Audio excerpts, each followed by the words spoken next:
एक आदमी था तो उसकी बीवी इंतकाल कर गई और उसने तलाक दे दी। 10-11 साल का उसका बेटा था, उसने दूसरी शादी कर ली। एक दिन अपने बेटे से कहने लगा, बेटे वो सगी अम्मा ठीक थी या ये वाली ठीक है? तो बेटा कहने लगा, अब्बा जी ये ठीक है। वो सगी अम्मी झूठ बड़े बोलती थी, सगी अम्मी झूठ बड़े बोलती थी, झूठी थी, ये सच्ची है। उसने कहा, बेवकूफ तेरी मां झूठी थी। उसने कहा, अब्बा बड़ी। कहा किस तरह? कहने लगा, अब्बा जी मैं ना कभी, आपको पता मैं शरारती हूं, कभी मैं शरारत करता था ना, कोई बर्तन तोड़ देता था तो मेरी सगी अम्मा मुझे थप्पड़ मार के बाहर निकालती थी। कहती थी मैं ताला लगाऊंगी बावर्ची खाने को, तुझे सारी रात रोटी नहीं देनी, तू आज भूखा ही रहेगा। बिल्कुल नहीं देना, सारी रात नहीं देना। बड़े दावे करती थी, कस्में उठाती थी, पर बड़ी झूठी थी। आधा घंटा भी नहीं गुजरता था तो गलियों में मुझे ढूंढने लग जाती थी, ढूंढ के लाती थी, ढूंढ के, और ला के ना तो गलती मेरी होती थी, रोना मेरी अम्मा शुरू कर देती थी, वे ओए मैनू ना सताया कर वे पुत्रा। फिर मेरी मर्जी का खाना मुझे पका के देती थी, मेरी मर्जी का। और फिर मेरी अम्मा मुझे तोहफा भी देती थी। अब्बा जी वो झूठी थी, पहले कह रही थी सारी रात नहीं देना, अब आधा घंटा। ये बड़ी सच्ची है, जवाब भाई है। मैं शरारत करता हूं तो थप्पड़ मार के निकाल देती है, कहती है रोटी नहीं देनी। फिर मैं सारी रात रो के गुजारता हूं पर नहीं देती। ये सच्ची है, वो झूठी थी। तू मां के दर्द को क्या समझे?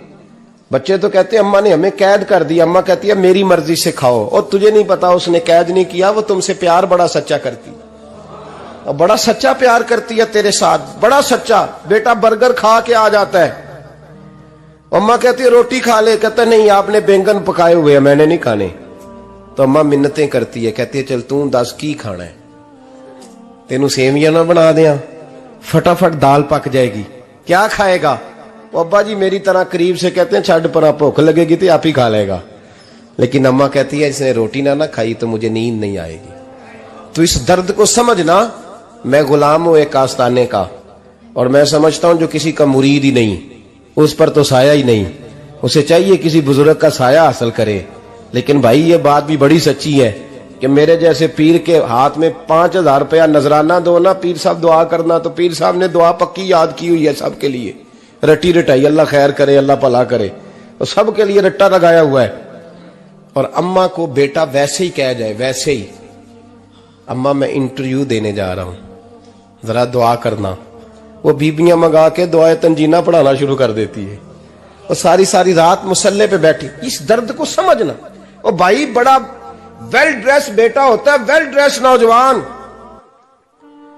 वो 18,000 का जोड़ा पहनता है, 7,000 का जूता खरीदता है, वो कीमती किस्म की घड़ी इस्तेमाल करता है। लेकिन उसी बच्चे के जब अपने बच्चे होते हैं ना, तो बीबी को कहता है ये ले 10,000 रुपया, बच्चों के कपड़े खरीद ले, मेरे सही है अभी कल ही तो खरीदे थे। और बाप, और तू समझा ही नहीं यार, 30 साल बाप ने जवानी सारी सऊदी अरब को दे दी, लेकिन तेरा ख्याल रखा। मैं ऐसे लोगों को जानता हूं जिन्होंने 30-30 साल परदेश में कंबल नहीं बदला, और जहां गए थे तो एक कंबल खरीदा था फिर बदला नहीं। तू मां बाप के बारे में, और यहां बच्चे हिसाब करते फिरते हैं, अब्बा जी तो पिछले महीने भी 5,000 दिता सी, तुसी पैसे दा कर दे की हो? मां बाप से हिसाब करता है तू। तिरमिजी शरीफ के लफ्ज हैं, एक सहाबी ने आके अर्ज की, या रसूल अल्लाह पैसे विरासत के नहीं, मेरे अब्बा जी ने नहीं दिए मुझे, और मैंने खुद मेहनत करके कमाए, अब मेरा अब्बा मुझसे पैसे मांगता है तो क्या करूं? और मेरे हैं, मैंने कमाए हैं, अब्बा जी ने नहीं दिए, विरासत नहीं, हिस्सा नहीं मिला। हुजूर मेरा अब्बा मांगता है तो मेरे लिए हुक्म क्या है? तो नबी पाक ने फरमाया, क्या कहा तुमने? पैसे तेरे हैं? कहा हुजूर हाँ। तो फरमाया अब्बा किसका है? कहा या रसूलल्लाह मेरा। तो फरमाया अगर तू अपने वालिद का है तो तेरी हर शय तेरे वालिद की है, तू भी तेरे वालिद का है तो तेरा माल भी तेरे। मां और बाप ये तो हुस्न है जिंदगी का, ये तो वकार है इंसान का। जब तक मां बाप का हाथ पकड़ के चलोगे ना, रास्ते सीधे रहेंगे, और जिस दिन उंगली छोड़ के सड़क पे निकलना पड़ा ना, सर चकराने लगेगा। याद रखना, ये बड़ा मुश्किल काम होता है। लोगों का तो रुख ही उस दिन वादे होता है जिस दिन आदमी साये से महरूम होता है।